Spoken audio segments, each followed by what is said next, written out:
Metal presents কৃষি সংবাদ সুজলা সুফলা।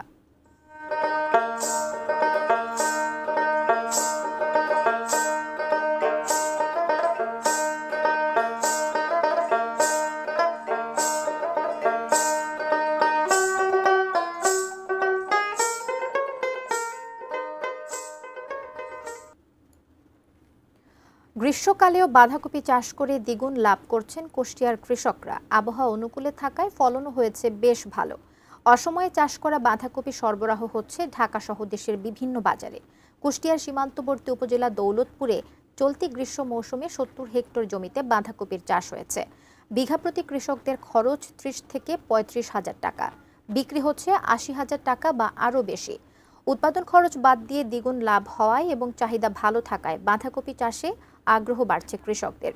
গ্রীষ্মকালীন বাঁধাকপি চাষে কৃষকদের পরামর্শ সহ সব ধরনের সহযোগিতা করছে কৃষি বিভাগ।